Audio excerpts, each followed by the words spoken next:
Alors, la neurologie pédiatrique, c'est une spécialité médicale qui s'intéresse au fonctionnement du cerveau chez les enfants, bien sûr, entre 0 et 18 ans. Les nouveau-nés, les préscolaires, les scolaires, qui s'intéressent particulièrement au dysfonctionnement du système nerveux, aux moyens d'en faire le diagnostic, aux maladies qui le touchent et aux moyens de le soigner. C'est une part très importante de la pédiatrie.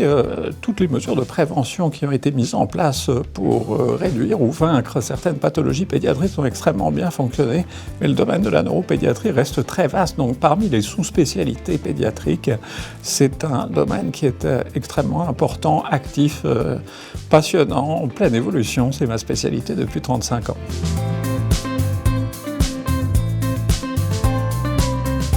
Chez les nouveau-nés, on est consulté en général, les neurologues pédiatres, pour des enfants qui auront un manque du tonus, qui sont tout mous, qui ont une déformation particulière du crâne qui intrigue et qui inquiète, pour des enfants qui ont des difficultés à boire. Ensuite, si on passe à l'âge préscolaire, on nous consulte en général pour des enfants qui ont des retards de la marche, des retards de langage.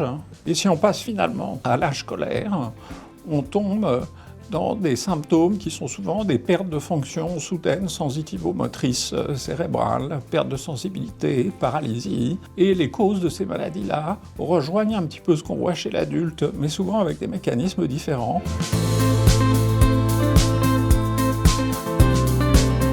C'est une bonne nouvelle. En neurologie pédiatrique, nos capacités de prévention sont de plus en plus développées. Les hôpitaux étaient très occupés trop longtemps par les traumatismes crâniens des enfants, qui sont en nette diminution grâce par exemple au port du casque dans certaines activités de sport, de contact ou tout simplement récréatif, de vélo qui protègent vraiment très bien le cerveau contre les conséquences qui peuvent être absolument catastrophiques. Des enfants peuvent garder des séquelles ad vitam aeternam de certaines chutes à vélo. Je voudrais dire un mot des vaccinations contre les maladies infectieuses, notamment virales.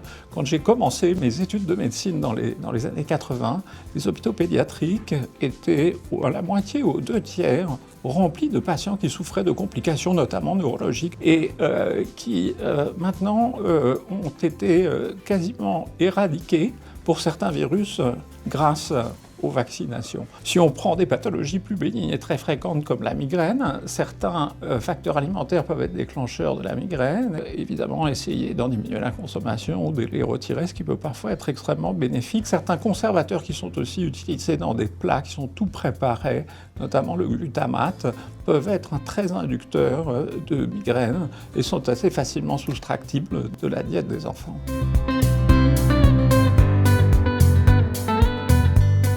Alors écoutez, en neurologie pédiatrique, c'est finalement comme dans tous les domaines de la médecine, il y a 3 catégories principales de traitements. Il y a les traitements pharmacologiques, les médicaments, il y a les traitements chirurgicaux, et puis il y a les traitements dits de réadaptation. On a une pléthore de traitements qui sont disponibles. Je ne dis pas malheureusement qu'on est capable de tout guérir, mais on fait beaucoup de choses. Par exemple, dans des domaines comme l'épilepsie, on a des médicaments qui, dans 84% des cas d'épilepsie de l'enfant, ont un excellent contrôle des crises et permettent de guérir les épilepsies de l'enfant.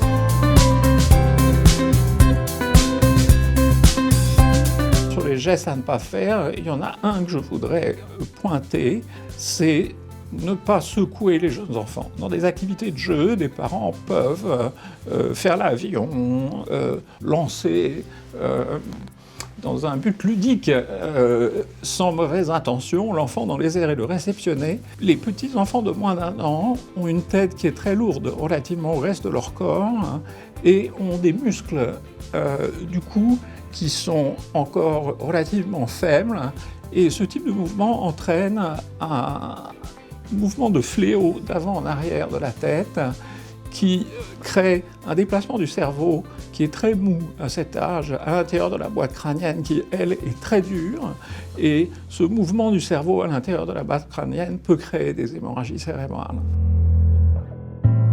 Il y a une étude qui porte sur plus de 3000 adolescents de la région de Montréal entre l'âge de 12 et 18 ans qui montre que le temps d'exposition à l'écran est corrélé à la survenue d'états dépressifs ou à l'aggravation d'un état dépressif préexistant. On voit fleurir de plus en plus d'études qui portent sur d'autres troubles d'ordre neuropsychiatrique, notamment le trouble d'attention, qui semble indiquer qu'il puisse y avoir une relation entre la surutilisation des écrans et ces pathologies ou leur aggravation.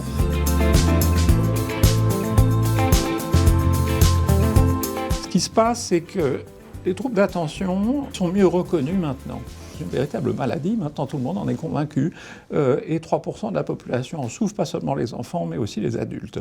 Les critères diagnostiques ont changé au cours du temps, ils sont devenus un petit peu plus larges, ils se sont affinés, alors ça donne des courbes de fréquence de la maladie qui semblent en légère augmentation. En fait, c'est pas une augmentation, probablement pas une augmentation de la maladie, mais une meilleure reconnaissance, meilleure identification. Le milieu scolaire y est sensible, les parents connaissent les symptômes, et c'est un motif de consultation qui est devenu fréquent.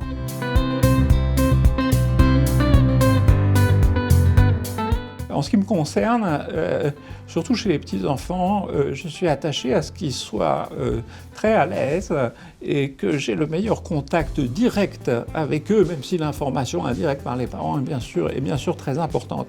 Alors, au lieu de l'examen conventionnel qui consiste souvent à ôter l'enfant des bras de ses parents, je passe par le truchement du jeu et je dispose sur une petite table adaptée aux enfants des jouets, des petites figurines, des choses comme ça. Je laisse le parent s'approcher avec l'enfant sur les genoux et s'engage alors un jeu avec moi. Je travaille en jouant en fait.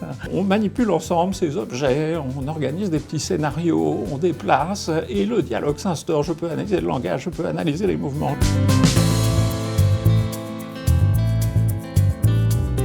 J'aurais tendance à rappeler l'importance des bonnes habitudes de vie, le surpoids, l'alimentation pas toujours parfaitement adéquate, le manque d'exercice physique, la consommation précoce de produits toxiques, ça se développe malheureusement de plus en plus, comme le tabac, peut avoir une très grande incidence sur le développement du système nerveux central et doit être vraiment très surveillé, voire combattu s'il le faut.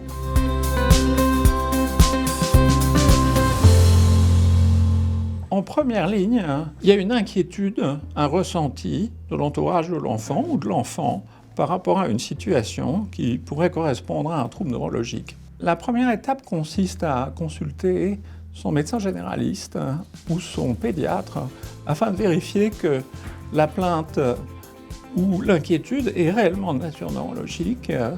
Le collègue, médecin généraliste ou pédiatre, doit rédiger une référence de consultation pour le neurologue pédiatre qui verra l'enfant. Bien sûr, s'il s'agit d'une condition urgente, il faut s'empresser de référer le patient dans une urgence hospitalière et non pas directement à un neuropédiatre, mais le personnel des urgences se chargera de faire appel au neuropédiatre si c'est nécessaire.